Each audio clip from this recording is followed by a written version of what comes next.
penganut Kaharingan masih ragu menganut ajaran agama Hindu. Karena memang mereka di kantong-kantong yang di hulu-hulu, misalnya Hulu Katingan, Hulu Samba, itu kan tidak tahu waktu itu ada integrasi.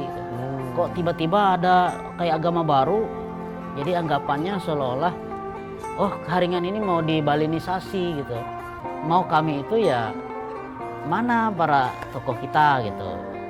Siapa yang betul-betul bisa kami pegang nanti dalam rangka untuk melakukan pembinaan. Apalagi di tengah dulu tahun 2000-an itu konversi mas banyak terjadi mas.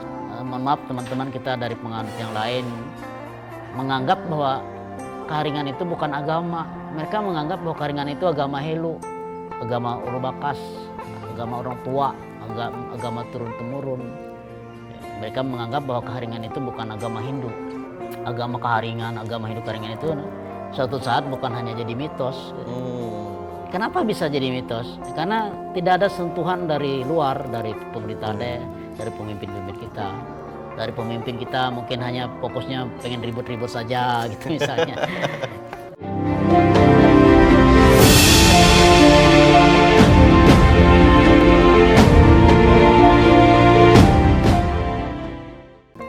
Tabe salamat lingun ngalatai, salam sujud karendam malempang. Om Swastiastu. Salam rahayu pemirsa Hindu Channel. Tentu kegiatan kami di Kalimantan ini sudah dinanti-nantikan karena episode sebelumnya kami sudah menayangkan tentang kegiatan kami bersama dengan umat Hindu khususnya di Kalimantan Tengah dan tokoh Hindu, generasi Hindu. Dan hari ini kita juga akan menayangkan atau membahas topik tentang penganut Kaharingan masih ragu menganut ajaran agama Hindu. Dan langsung kita hari ini bersama dengan Ketua PHDI Kabupaten Katingan, Kalimantan Tengah, yaitu Bapak Iketut Fauren Kusamba.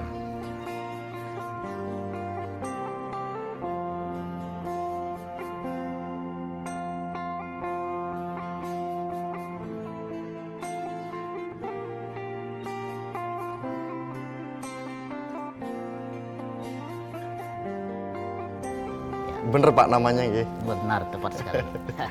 Ini pakaiannya khas Dayak sekali Pak. Ya ini pakaian khas Dayak, adat kita Dayak. Apalagi kita sekarang kan berada di daerah zona utara ini. Zona utara. Kental sekali Dayaknya, masuk bahasanya. Ini kok Iketut Pak? Ya titipan orang tua, karena kita punya leluhur di Bali. Oh leluhur di Bali, terus tinggal di sini. Di Buleleng ya. Berarti keturunan keberapa Bapak hitungannya? Ya kalau Ketut ya 4 ya. Enggak, maksudnya selama orang tua itu dari udah keberapa nih udah lahir di sini udah keberapa turunan 3 atau 4 atau berapa? Ya. 2 paling baru orang tua, kakek, bapak, terus anak bapak. Berarti udah mau 3 nih di sini. Iya.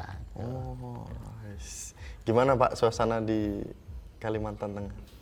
Luar biasa. Ini Kalimantan Tengah ini kan luas, besar, kemudian sumber dayanya melimpah. Nah, tinggal bagaimana kita tingkatkan dengan meningkatkan sumber daya manusianya. Kalau sumber daya alamnya ya melimpah sekali, terutama Hindunya, begitu, Kaharingannya nanti kita bicara. Nah ini sebelumnya Hindu Channel sudah ketemu dengan beberapa pengurus PHDI di berbagai daerah. Ini akan nampak berbeda sekali karena pembahasan kita ini adalah bentuk sebuah keraguan dari Kaharingan, penganut Kaharingan masuk ke Hindu seperti itu. Nah ini berkaitan dengan Kaharingan yang sudah melakukan integrasi ke Hindu. Nah ini kami dapat informasi bahwa banyak sekali umat Kaharingan pun masih ragu dan bahkan tidak memahami tentang ajaran Hindu itu, bahkan tidak tahu bahwa sudah masuk ke Hindu itu. Apakah benar seperti itu Pak? Saya pikir tepat sekali itu. Kenapa bisa terjadi?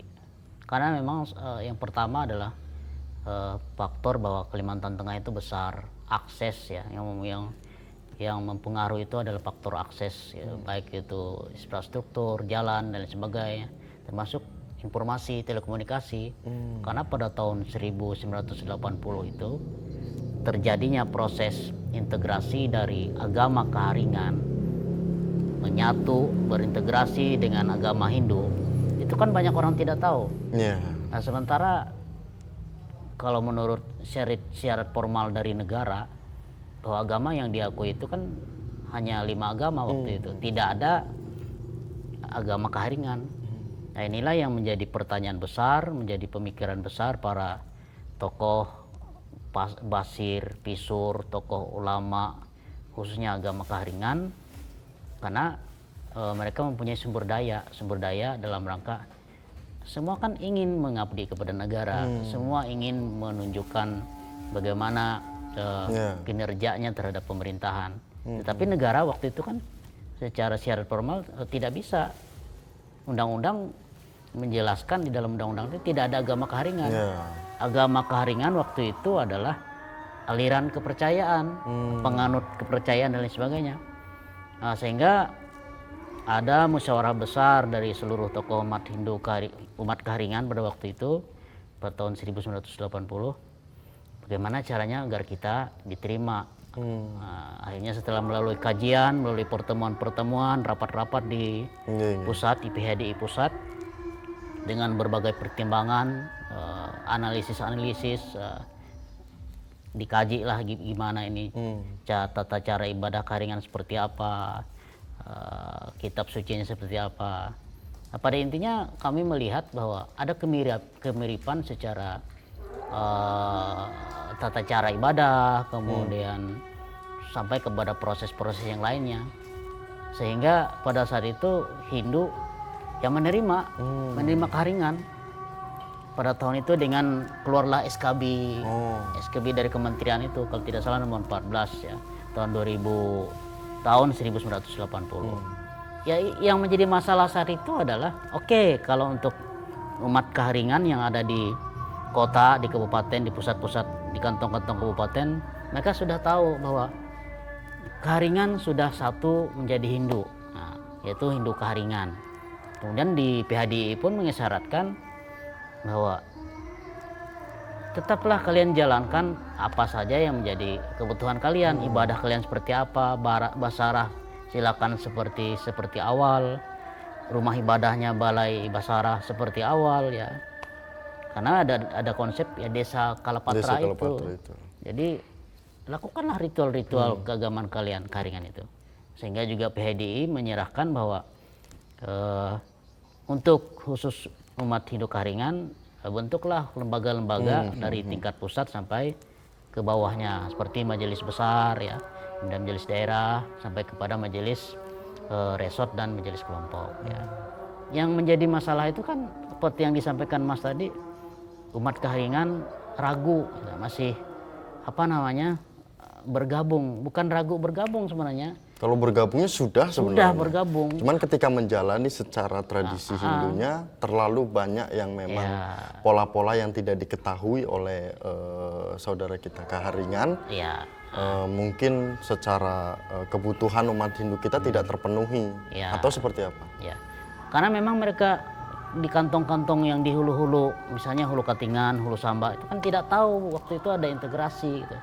Kok tiba-tiba ada kayak agama baru, jadi anggapannya seolah-olah Keharingan ini mau dibalinisasi gitu.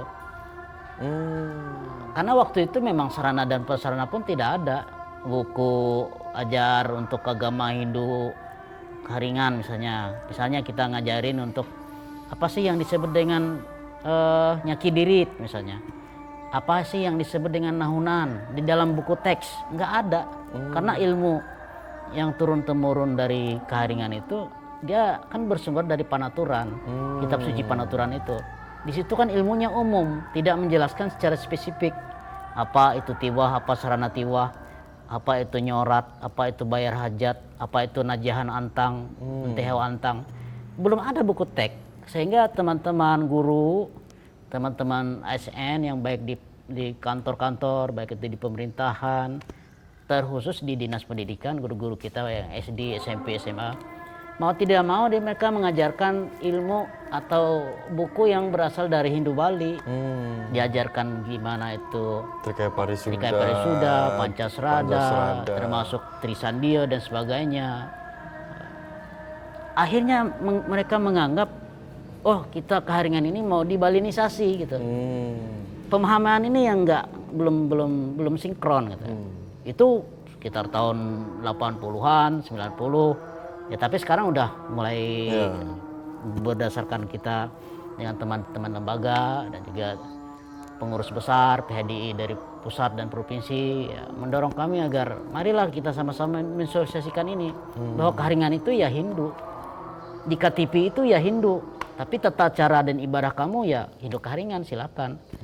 Tidak pernah umat Hindu itu dari PHDI itu memaksa untuk umat Keharingan itu untuk ke pura harus wajib sembahyang tilem purnama ke pura ada udalan, nggak pernah. Tapi pemahaman yang di hulu-hulu ini kan masih itu tadi menganggapnya ya itu secara hal itu sudah terjadi sejak lama, walaupun saat ini sudah berkembang mulai support dari pusat sampai ke daerah-daerah sudah sedikit membantu seperti itu. Tapi ketika cerita pada sebelumnya itu hal yang berat menurut Pak Ketut ini apa sih ketika menjalani ajaran Hindu di tanah Kalimantan ini, apalagi sampai ada cerita bahwa background secara belajar Hindunya tidak ada karena guru fisika, walaupun secara keluarga tetap diajarkan, tapi secara background pendidikan kan tidak ada. Mau nggak mau ketika memberikan pelajaran kepada adik-adik kita di pelosok, mungkin di Katingan atau di mana di Samba itu kan, itu mau nggak mau ya padanya semampunya. Nah, hal yang paling berat ada nggak sih? Ya. Banyak sekali tantangan-tantangan yang berat ya, tapi namanya juga kita mengabdi ya, dharma kita terhadap negara, dharma kita terhadap agama. Seberat apapun itu kalau untuk tujuan agama, untuk pembinaan itu bisa dilewati ya, dengan niat tadi, bahwa niat tadi kita ingin umat Keharingan kita, umat Hindu kita yang ada di Kalimantan Tengah nanti bisa melanjutkan generasi kepemimpinan lah khususnya di umat Hindu, karena memang kita dikejar ini SDM Hindu ini kan dikejar, dicari untuk menjadi pemimpin baik di tingkat terbawah sampai tertinggi ya. Makanya kami mendorong itu teman-teman generasi Hindu kita, ayolah kita bersosialisasi di masyarakat. Menjadi pemimpin itu kan tidak harus jadi camat, harus jadi bupati. Anda jadi ketua RT, jadi sampai kayak sekarang ini lagi rame nih, lagi viral kan sekarang, jadi ketua PPK misalnya, jadi ketua Panwaslu. Itu sebagai karya kita terhadap negara, karya kita terhadap agama kita. Apalagi zaman dulu waktu saya bekerja awal mula mengabdi di mengabdi di pemerintah Kabupaten Katingan, langsung diberikan SK ke Hulu Katingan sana di Tumbang Sanamang dengan basic seorang guru fisika, mengajar fisika, tidak ada basic keagamaan. Di tempat itu pun tidak ada balai basarah, tidak ada rumah untuk basarah. Sementara umat Hindunya 80% Mas. Dari umat yang lain itu di Tumbang Sanamang itu di Kecamatan Katingan Hulu. Ini kan Sungai Katingan kan. Nah, Sungai Katingan ini kan ya terkenal karena dia memang Kabupaten Katingan. Umat Hindunya itu, Hindu Keharingan itu 80%.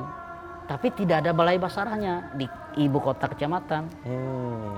Saya masuk di situ sebagai seorang guru fisika di SMA. Ya akhirnya tidak ada rotan, akar pun jadi. Kita dengan anak-anak berkumpul bagaimana belajar dari awal ya, meneruskan pola pendidikan yang dari tingkat dasar SD SMP. Dan buku seadanya tadi, bahkan buku Kandayu aja, buku Panaturan aja itu susah dicari. Apalagi kalau kita berbicara buku Weda, Bhagavad Gita dan lain sebagainya. Ya, tapi dengan niat itu tadi, akhirnya dengan tantangan yang luar biasa. Dulu tahun 2005 itu dari Tumbang Manggu ini, kalau mau ke Tumbang Dari Tumbang Manggu ini rumahnya Bapak? Ya, rumah saya sekarang Tumbang Manggu ini. ke Kalau mau ke Tumbang Senamang itu dulu ya, kita harus ke Tumbang Sambak dulu Mas. Yang peri itu. Oh, Peri tadi itu. Karena kelotoknya di situ, perahu, nggak ada akses darat. Ya, kita naik ya 2 hari lah. Kalau dari Palangkaraya tuh 2 hari. Iya. Kalau dari sini 1 hari. Ya ini itu tantangannya, tantangan terbesar. Kita menembus lintas batas, melewati hutan belantara, arung jeram, bertemu dengan umat-umat kita di sana yang karena keterbatasan sumber daya tadi, keterbatasan infrastruktur, kita membina dari awal ya, dari nol lah membina anak-anak sampai sekarang Astung Kare sekarang sudah ada peningkatan yang luar biasa secara statistik ya, termasuk ada sudah balai basarah dan lain sebagainya. Itu kepuasan tersendiri bagi saya sebagai seorang yang hari-hari berkumpul dengan umat kita di sana gitu. Nah berarti kalau dulu itu berapa 1 hari, sekarang berarti udah karena akses sudah mungkin diperbaiki dikit-dikit ya. Berapa jam paling butuh waktu Pak? 5 jam? 4 jam kalau 4 jam sampai dari Tumbang sekarang. Manggu ke Tumbang Hiran ini kan 1,5 jam. Ya 3-4 jam lah ke Tumbang Senamang. Berarti beberapa ini bulan ini atau pekan lalu sering ke sana Pak? Masih Terakhir saya kemarin ke sana. Kebetulan ada kegiatan kantor untuk seleksi paskibraka juga. ada ini kegiatan umat kita di sana juga, ada yang sudah lancar sekali. Lancar sekali. Nah, bahkan hari kemarin hari Sabtu mereka merayakan Dharma Santi Nyepi. Ya.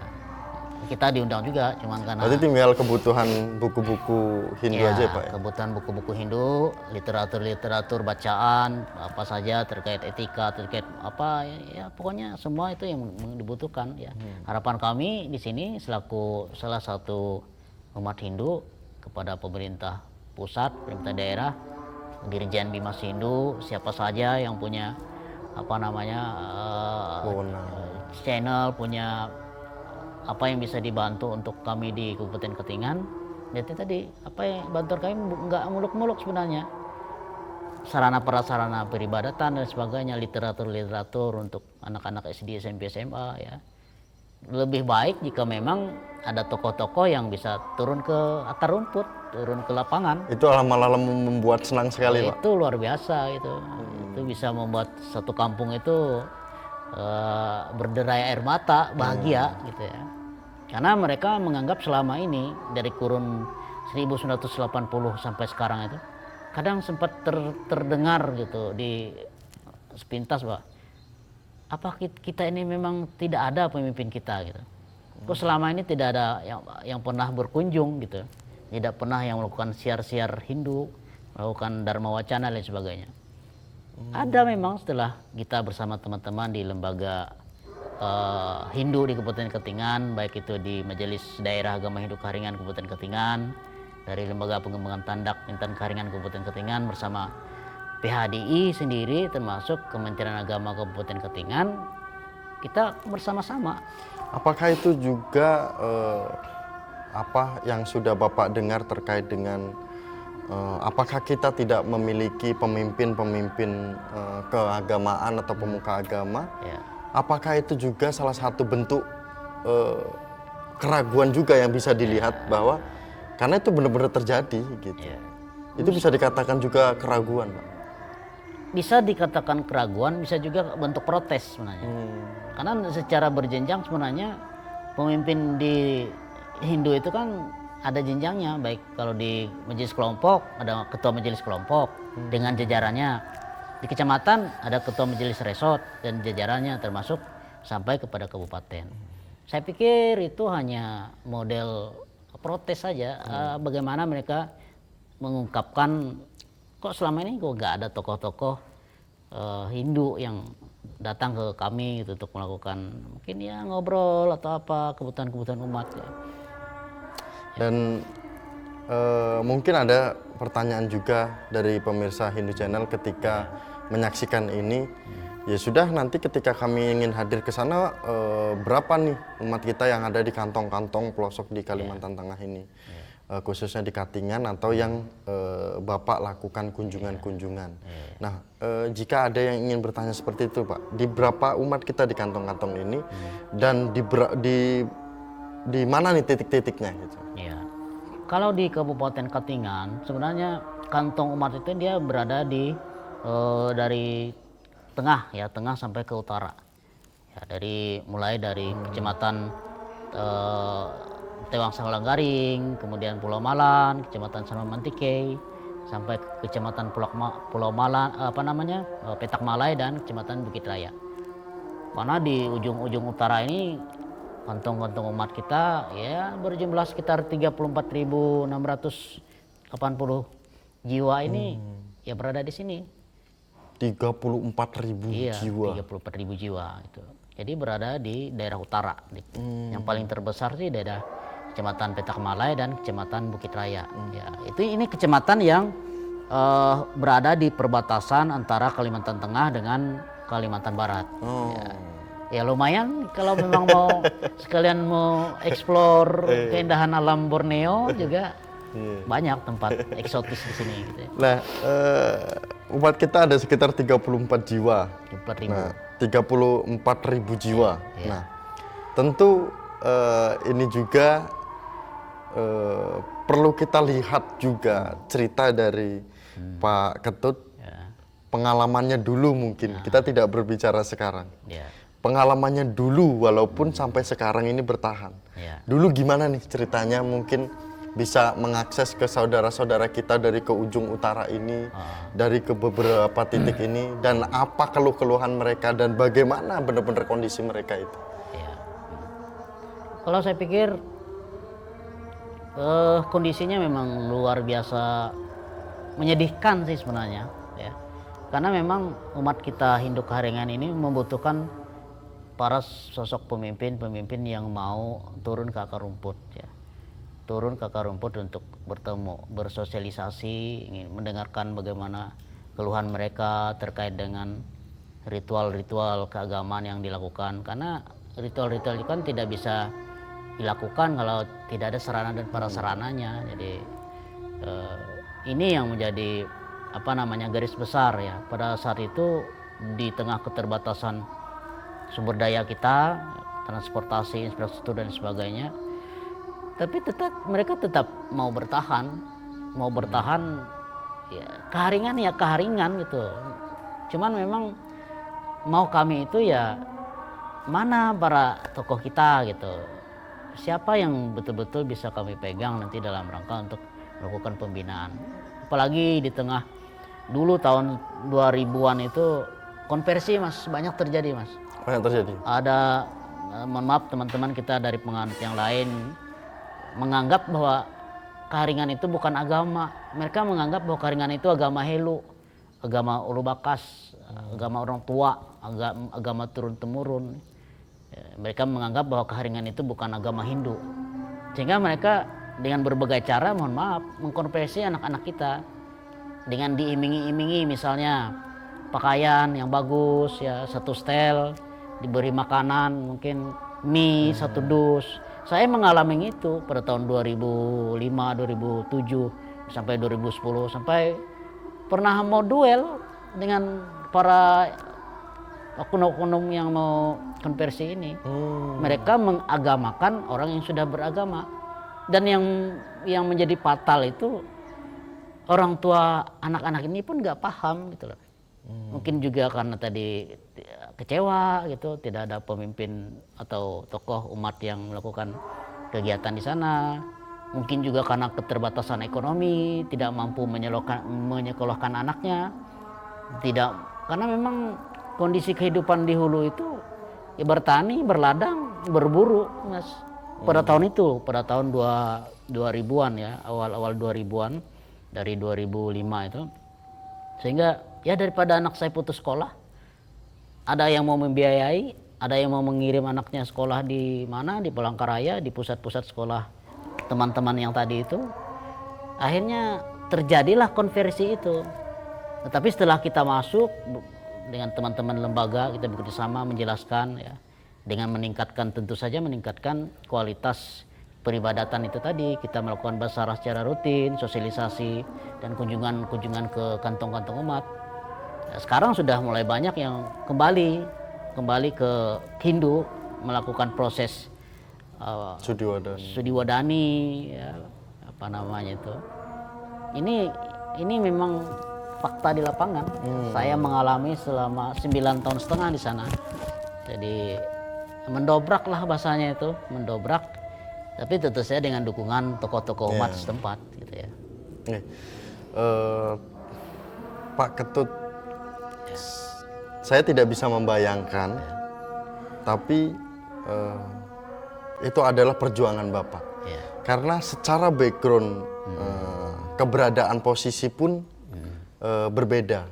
Itu wajar ketika manusia itu dengan tempat yang berbeda tidak bisa membayangkan bagaimana perjalanannya, bagaimana perjuangannya Bapak. Ketika melihat cerita itu dan Bapak sebagai pengurus PHDI juga ikut berperan di situ, ini sedikit kami dari Hindu Channel sampaikan, mungkin majelis kita, PHDI kita juga sedang mengalami sebuah cobaan terkait dengan adanya dualisme ini. Nah, kemudian terkait dengan dualisme ini adalah keduanya sama-sama menyampaikan tentang kekehnya kearifan lokal.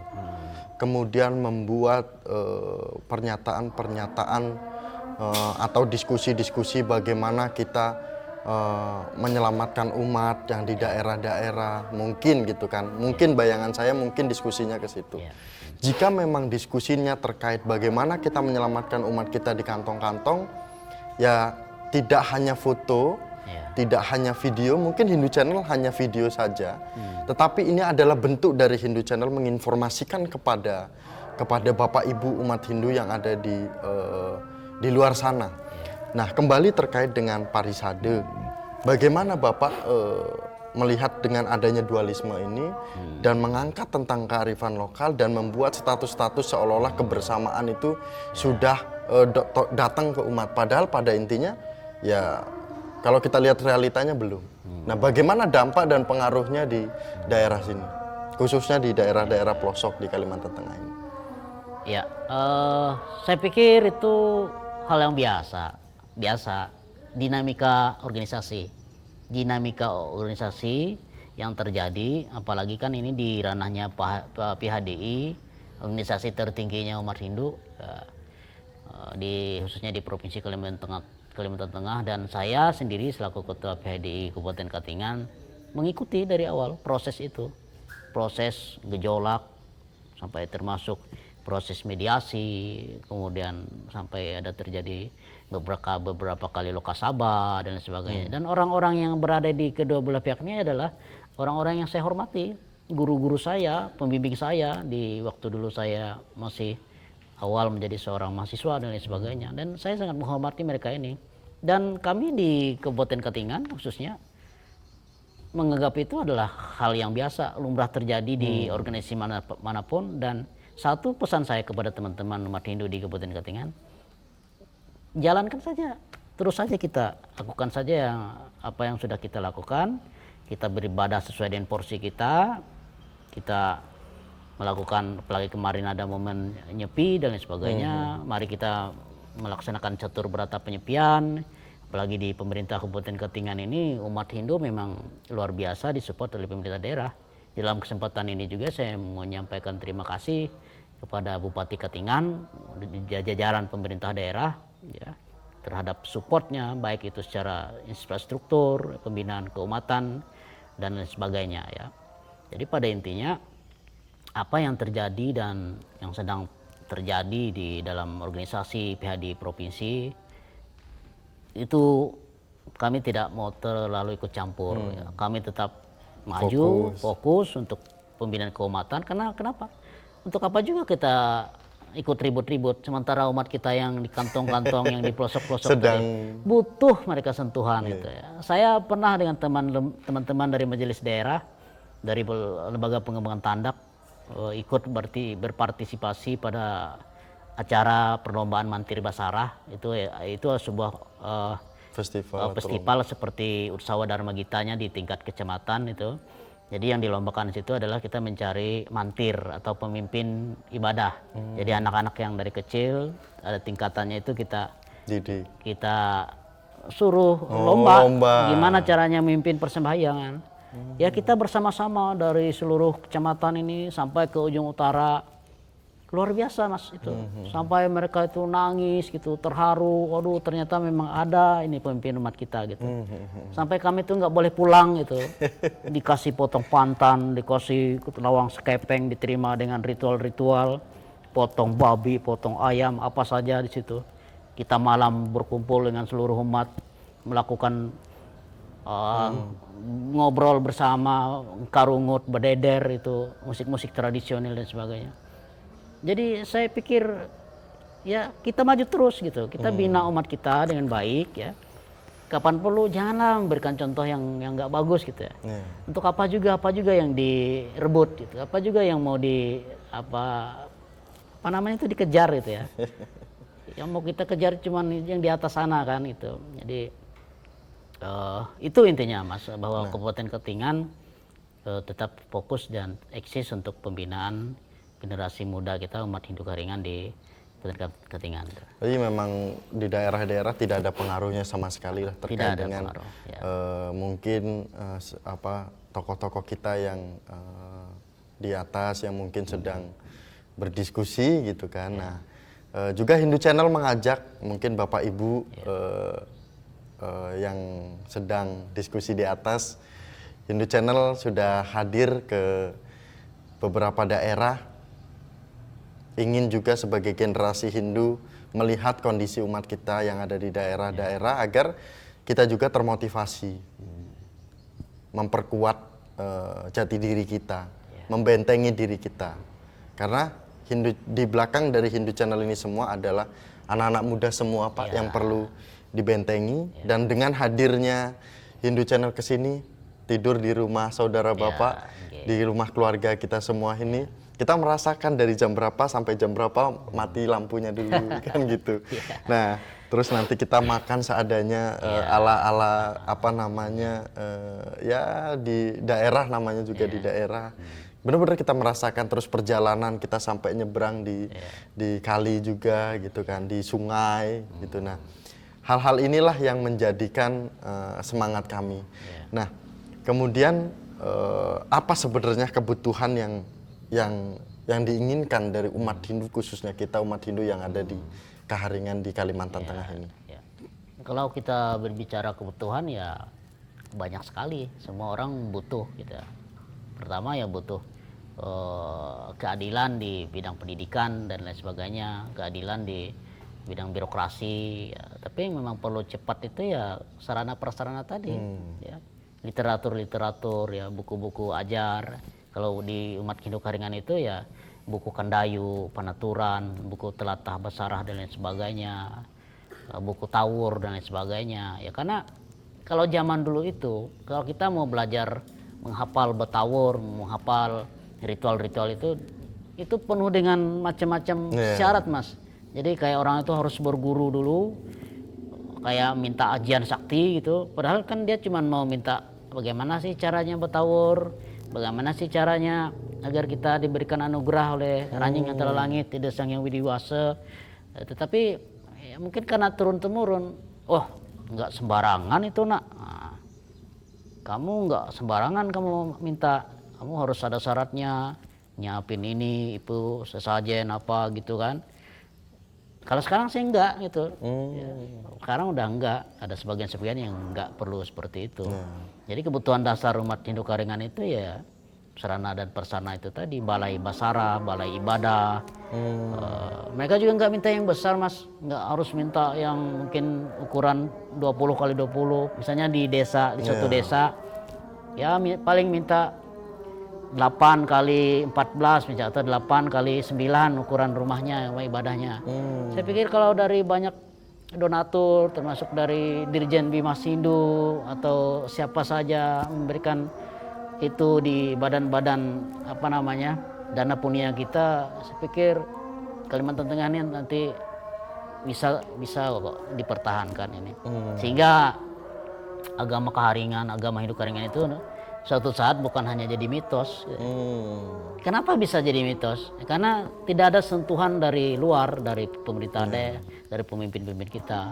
Dari pemimpin kita mungkin hanya fokusnya pengen ribut-ribut saja gitu misalnya. Sementara yang di bawah ini berdarah-darah gitu. Ya. Tapi Astungkara ya semuanya sampai sekarang teman-teman kita di setiap majelis kelompok, majelis resort sepakat bahwa ayo kita bergerak ya untuk menciptakan generasi Hindu Kaharingan karena memang sudah menjadi integral dengan Hindu. Dan sekarang memang yang digaung-gaungkan itu ya Hindu Nusantara. Bahwa apapun lokal jeniusmu dalam beribadah, sarana prasaranamu, lakukanlah saja gitu. Tuh kamu adalah di bawah Hindu Apalagi Nusantara. Bagus lagi menggaungkannya sambil hadir nggih, Pak. Iya, sambil hadir, tentu saja sambil hadir. Mungkin nanti ada yang ingin menghubungi Bapak, bolehlah kita minta nomornya Bapak gitu. Boleh, kan. Ya. Siapa tahu ada yang menghubungi dan kayaknya Kalimantan banget nih Pak. Dan kemarin kita lihat Bapak sering banget nginang, itu memang sudah menjadi ciri khas lah ya. Iya. Kalau nginang saya memang nginang dari dulu karena ini juga dari nenek. Ini alat penginangan saya ini. Tapi hari ini kita nginang nggak nih Pak? Boleh kalau mau nginang ya. Ini kalau kata kakek saya juga dulu, ini suplemen ini. Ya, suplemen untuk jadi perkasa. Gitu ya. Mau coba? Kayaknya saya belum berani coba Pak. Karena kemarin pas waktu datang memang disuruh nyicipin dikit gitu kan. Sudah menyicipi gitu kan. Ya rasanya cukup lah nikmat gitu kan. Tapi kalau Bapak mau sambil nginang ya boleh, kita sambil santai juga nginang. Ya, kita pakai daun sirih. Daun sirih. Ini kegiatan Jawa pun menggunakan seperti ini. Jawa. Ini kapur, itu kapurnya ya. Ini mungkin teman-teman Hindu Channel mau ada yang nyicip atau kru Hindu Channel mau nggak? Aman lanjut tuh ya. Disuruh lanjut. Kirain teman-teman Hindu Channel. Ini daun sirihnya nih kebetulan tadi kita stoknya kehabisan karena dari tadi dihajar terus ya. Berapa orang tadi itu yang nyicip itu? Dikasih kapur ya. Ini sebenarnya nginang ini adalah warisan leluhur kita dari zaman kerajaan dulu. Dari zaman kerajaan Kutai Kertanegara ya, Majapahit ya. Karena juga digunakan untuk obat ya. Kemudian juga untuk meningkatkan stamina, termasuk besok kalau acara wiwahanya adik kita ini dia juga harus nginang. Semua yang hadir itu pasti nginang. Enggak, pengantin pria ini besok dikasih ini. Nanti disimpan di sebelah kiri. Jadi selama proses dia berjalan itu menuju rumah, ini nggak boleh dikunyah, cuman diamin aja gitu. Ya, takutnya keterlaluan nanti Pak. Ya mungkin maknanya dulu adalah biar pengantin ini nggak stres, biar dia fokus gitu ya. Ini apa ini Pak? Ini pinang tua. Ini pinang tua.